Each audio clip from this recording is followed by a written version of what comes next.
All right, so I had learned this a couple months ago, to be honest, but I was reminded of it last night when I was watching a video interview of a guy named Tom Billio. He's the one who built Quest Nutrition, and I actually heard him say this in person. I was at a conference where he was speaking, and so basically, it's a concept called the physics of progress, right? Excuse me, I'm dehydrated, but essentially what the concept is basically in order to see success or get somewhere, there's a few steps that you have to go through, right? So the first one is you have to figure out what the problem is, right? What is the problem that you're solving? What are you trying to do? And then you have to figure out what is standing in your way of solving the problem or getting to the goal. And then basically, this is going to sound super simple, but when you actually break it down and look at what they're really telling you when you do this, it's kind of mind-blowing. So simple, but really effective. So basically, figure out where you are now, where you're trying to get to, and what's stopping you in between, right? So basically, whenever you're trying to solve a problem, you have to come up with a hypothesis, right? It's basically the scientific method, but like not school.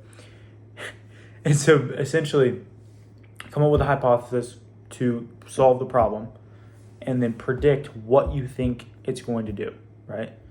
And so then you execute on the hypothesis, see how it performs, track it and measure it, and then based off of the results, you either succeed or you don't.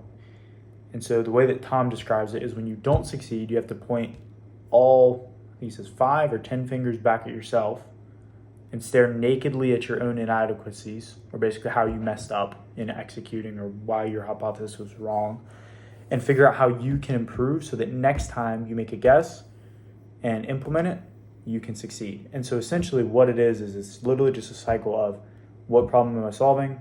How am I going to solve it? Try come up with an idea to solve it, test the idea. If it succeeds, great, move on. If it fails, figure out why it didn't. And instead of ever blaming it on external circumstances, you just blame it on yourself. So my biggest takeaway from this, because I feel like I'm pretty good at taking responsibility for my failures or actions or whatever, but essentially I wasn't clear on where I was trying to go or what I was trying to get to, right? I had an idea of, I want to have this business that makes a bunch of money or whatever, but I didn't picture the exact vision of what it needed to look like. And so what I've been working on for the past couple hours, what I'm going to work on tomorrow, is figuring out exactly where I'm trying to go so that I can make the map to get there. And then whenever an obstacle comes in the way, I could just use physics of progress, right? Come up with a hypothesis, implement it, see what happens, and then if it fails, blame it on myself, redo it, and keep going. So that was something cool I learned yesterday. Hope you guys got value from this video, and if you did, hit the like button and hit that subscribe button, and we'll see you tomorrow. Peace.